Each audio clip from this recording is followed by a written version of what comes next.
Hello viewers, welcome back to Rasmusfar. This is Frank Perrin. Today I'm going to start out with a bit of a hot take. It's been a while since you've seen my face in a one-on-one. It's been about a month or so. I've been dealing with a lot of things, but now I'm back to kind of lay down some information.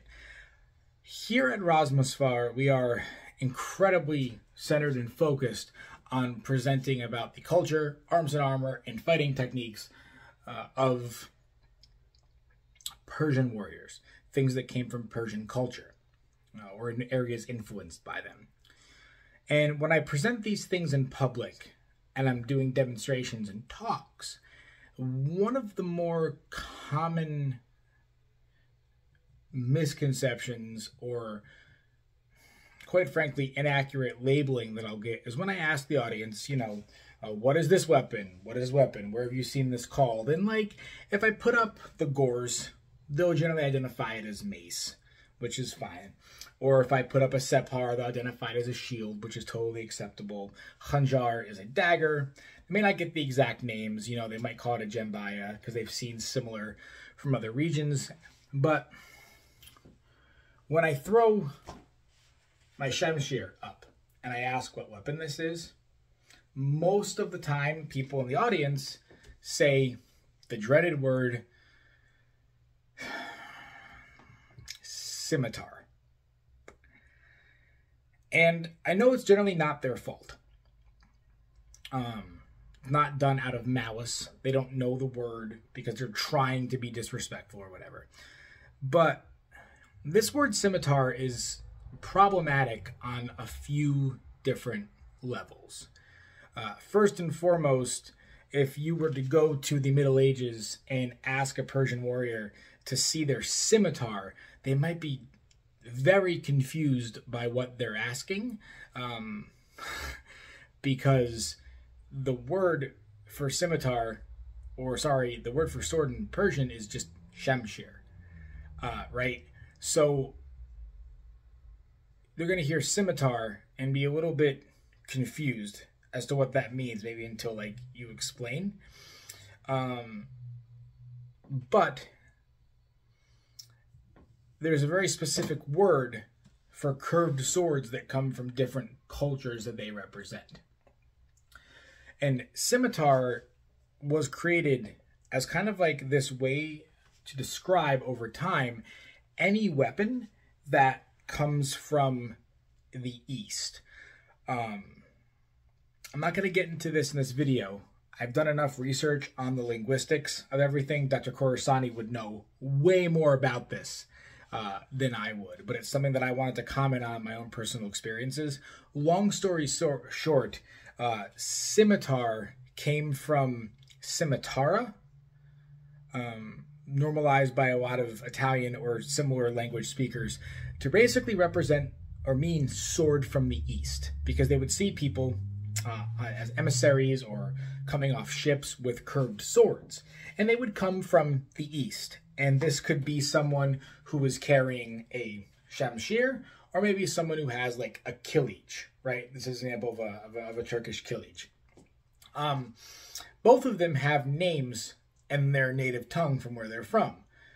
You're going to have this sword that's called a shamshir and this sword that's called a kilij.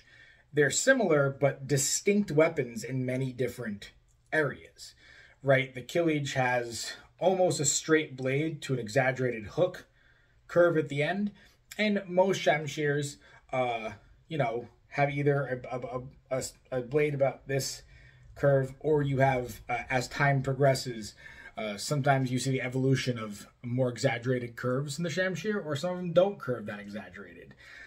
Also, kilijes will more often than not have a enlarged tip called the yamen. Shamshirs do start to see them eventually, but you see a lot of kilijes with the yamen. The hilts on shamshirs and kilijes are also a lot different. A signature of a Persian shamshir is to have like a pummel cap here that's made of metal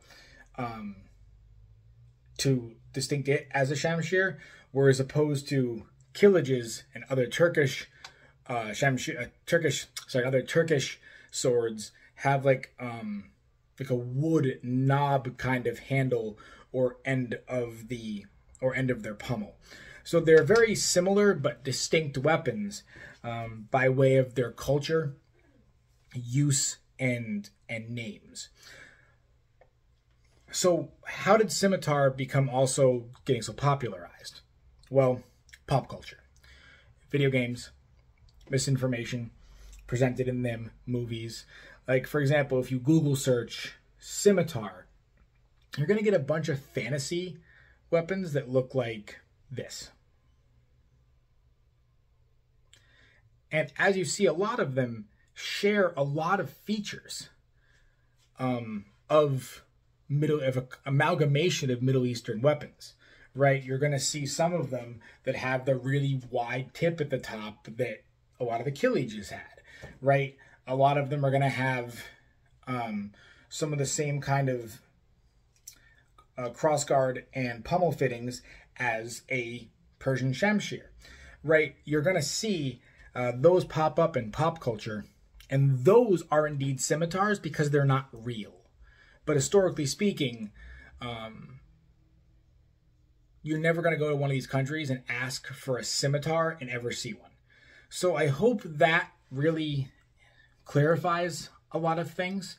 And I know there's always the case of like Persian blades being mounted on Ottoman handles or vice versa. And that goes into its own typology, which Dr. Khorasani knows way more about than I do. And like, so does me, but I'm not going to talk about this. It's not my area of expertise. But those are their own things. And those will indeed be classified and named depending on different things. Some people will name a Ottoman blade on a Persian hilt. It'll go by the Ottoman aspect of the name, and some people will classify it as the Persian part.